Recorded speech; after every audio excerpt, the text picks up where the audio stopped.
So, it's a privilege na ma-introduce po na ating pong founder. Palakpakan niyo naman po si Sir Joseph Lee. So, while we are getting ready for my slide, yan. Okay, ayan, ready na? Wow! Again, everyone, my name is Monchery Ayala. So, paano po ba ako na-involved sa ganitong industry? And ano po ba yung naitulong sa akin ng Ascender International in the aspect of earning, in the aspect of transformation, the way I think, and everything else. So, next slide. Ayan. So, ito po ako before. Bago po ako actually maging seafarer, di halata, no? Licensed teacher po ako. So, may mga professional teachers po ba dito? Nag-aaral? Ayun, madami, no? So, ito po yung job ko before ako ma-involve sa seafaring industry. This was 2000 something, yan. Yun ang alam yan, kasi malalaman yung age ko. Anyway, I used to work sa preschool. 3 years po ako nagtrabaho in preschool, and to be honest, the job is not easy. You have to wipe, sometimes you have to wipe the butt of the kids when they go to the CR, di ba? And yung salary, 7,000 at that time. Mas malaki pa po yung sahod ng mga kasambahay sa akin. Pero hindi ko po pinagsisihan kasi pangarap ko maging teacher.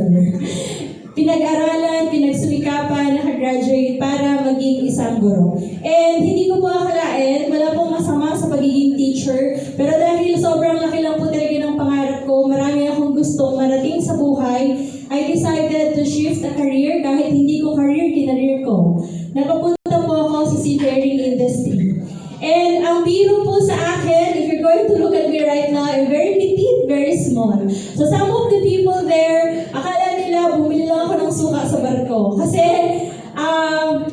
if you're going to look at me, guys, para lang po akong 12 years old na Australian kid. So, yun po ang lagi nilang loko sa akin. So, ang trabaho ko po sa barko, I'm hosting shows.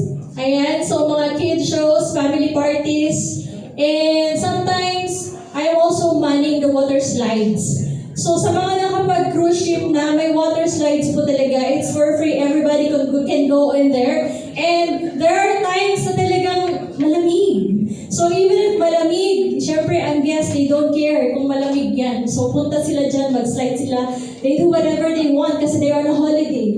So kahit malamig, you have to do your job.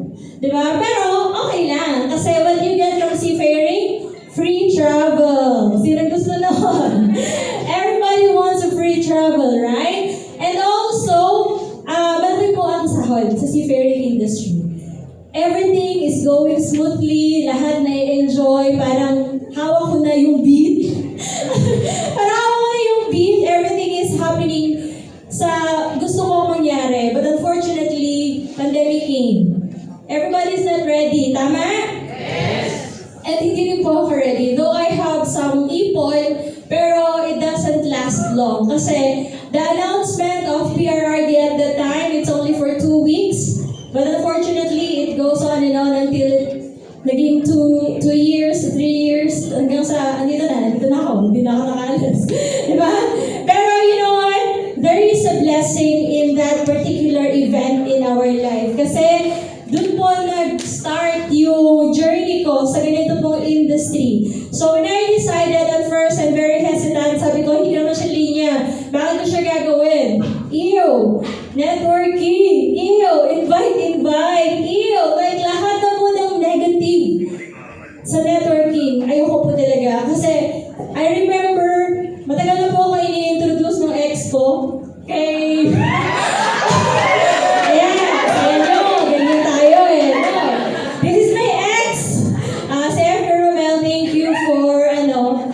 influencing me na gawin to. Kasi actually guys, kwento ko lang po.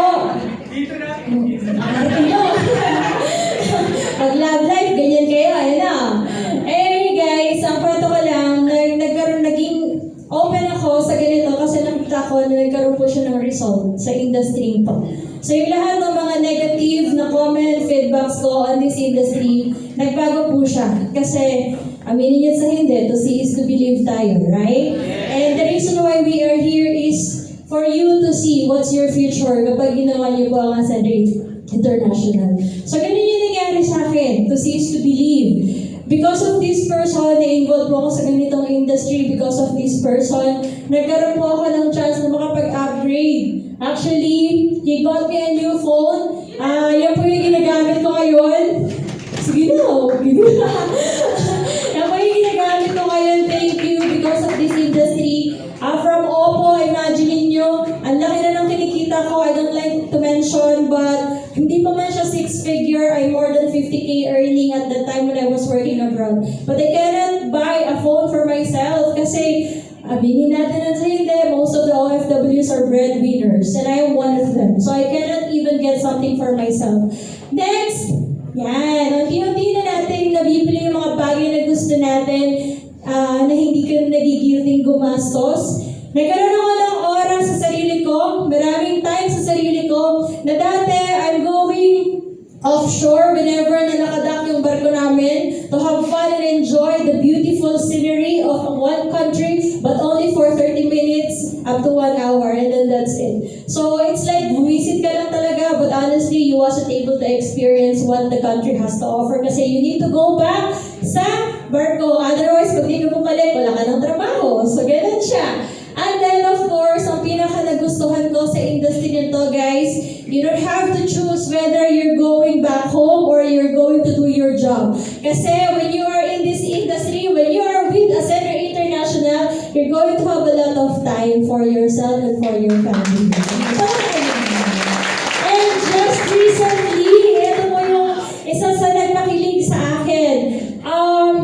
I've been to a lot of beaches, but Boracay, mga Pilipino tayo, but you know what? Boracay is one of the best island na napuntahan ko talaga. Kasi I was able to compare yung sand ng Boracay sa ibang mga sand na natapakan ko. And it's really fine, like super fine po talaga siya. Kaya kung hindi pa kayo nakarating ng Boracay, mag-ascend ka na kasi libre lang yan dito.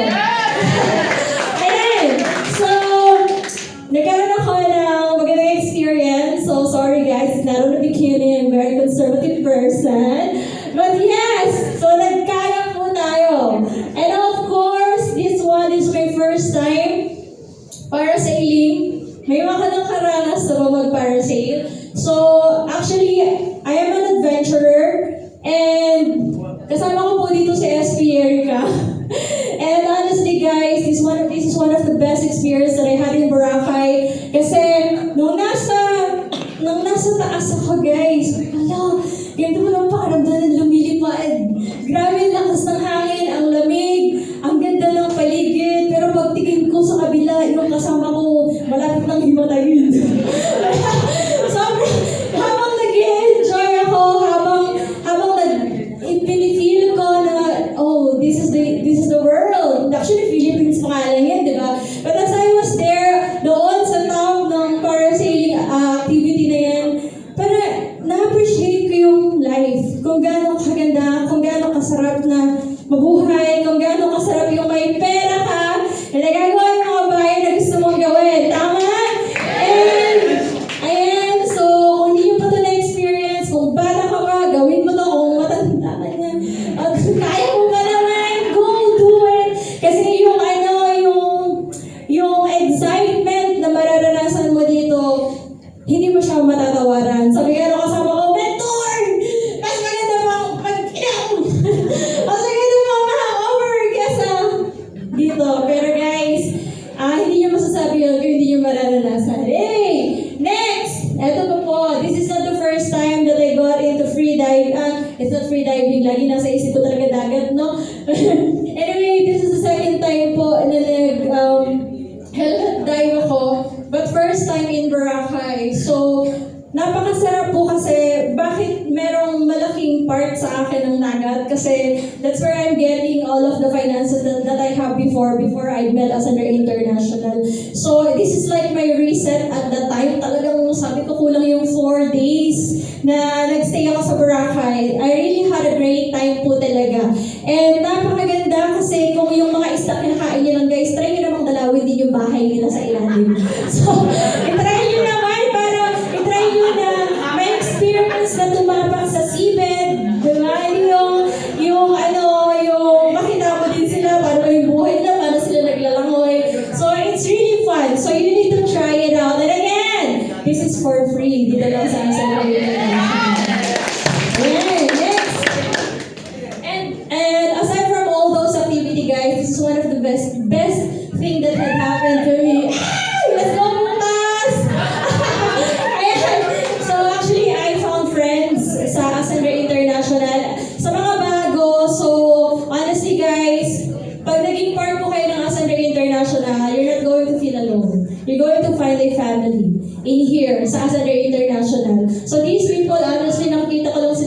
office, kangitian. But when we are in Boracay, we were able to share something na hindi namin na-share here in the office. That's why it's very nice if you are going to hit some of the travel incentives ng company natin. Kasi you get to know people na akala mo hindi magaling sumayaw, pero magaling pa sa sumayaw. Ayan, so, eto pa, ayan, so, it's in the Puka Beach. This is where the Puka happens. Puka-puka. Ayan, guys. So, these are the people na talaga namang naging very special sa akin. Naging highlights of my Boracay trip. And they're going to celebrate as well your small success, including your birthdays, if you let them know that it's your birthday today. And ayan, so gusto ko lang i-share sa inyo kung gaano kasaya yung experience na meron kay Ascender International. There are a lot of things that you can explore. There are a lot of things na pwede po ninyong maranasan when you are here. Kasi kagaya ng in-explain ni CSO, sobrang ganda sa kitaan pa lang. Ang laki ng kitaan, kailangan mo lang sipagan, kailangan mo nilang hatawin, di ba? And you get to travel, you get to enjoy, you get to meet a lot of people in the community, in the company na magiging family mo soon in the future. And just here's Ascender International. I was able to earn 73,000 in just one day. Something, thank you po. Kaya naman palakpak nyo, ilaksan nyo naman. Anyway, 73,000 in one day, guys. If I were to work, I need to work so hard, far away from my family, just so I can earn 73,000 in 1 month. But in Ascender International, they can give it to you only for 1 day. You'll just have to be masipag. Okay? Alam mo kayo naman. Dito kayo yan. Pero sa mga. And of course, this is the income that I've got 2026 from February to April. That's 257,216 pesos. Nakakatuwa kasi 3 months lang yan na hinataw natin. Habang naghihintay tayo ng incentive for the Boracay, we were able to get this much income dahil sa generosity ng ating pong mga founders as well. And just last month, I was able to make it up to the top 20 ng Ascender International. Kasama ko naman yung ex ko dyan. So, dalawa kami nakapasok. Ayan. Ex ko na siya, guys, kasi nagpasakal na kami. Ayan. Gawin mo din. Sabi niya kasi last time, nasakal daw siya. So, nasakal din ako. Ayan. Okay, and of course, this is something that I am very proud of. Of course, this isn't my job alone. There are a lot of people, I mean, not so much, but yung ex ko, lagi ako pinush, sabi niya, mag-give ka ng Boracay. So, out of the thousands of distributors, I was able to make it up to top 10 yung may pinakamalaking kinita. Last month. And then, of course, I would like to personally thank Sir Joseph Lim and all of the founders ng Ascender International kasi wala na tayo dito kung wala sila. Tama? Ang nasa ganda ng office, ang lamig ng paligid. You're going to be proud when you send someone here. The guest ninyo, diba? So, simply because they would like to elevate kung gaano kaganda ang industry na to. And I think, as they are working so hard, we need to do our part as well. Napaka-generous, napaka-babait. Pagdating sa incentive, imagine nyo from 40,000 now it's 63,000 sa executive. Sino, I wouldn't, I mean, I've never seen anybody na founders ka na and yet instead na yung kinikita nila sa kanila na ibibigay pa sa atin. Tama? So thank you to all of the founders, kay Ma'am Cez, kay Sir Nico, kay Sir George, and of course kay CSO Sir Joseph. And so with that, I would like to end this, time of mine. In Matthew 7:7, I would like to share this to you not because I'm preaching, but because I would like you to know that this is my guide as I am guiding, as I am doing my journey here in Ascender International, because it says here, pakibasa nga po!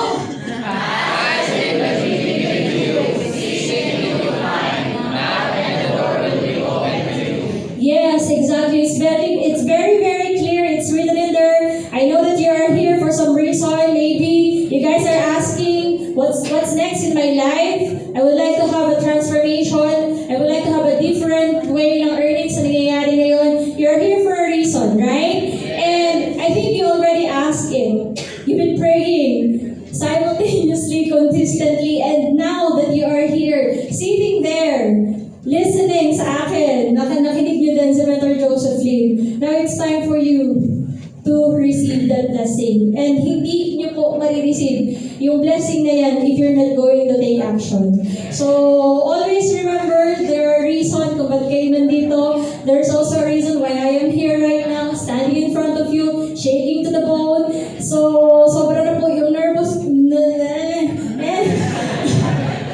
Sobra na yung nararamdaman kong kaba. Hindi ko na alam ang pinagsasabi ko, honestly. But I hope that this last slide, ito po yung maging foundation nyo. Ito po yung maging reason kung bakit kailangan nyo pong magsipag sa araw-araw. Thank you!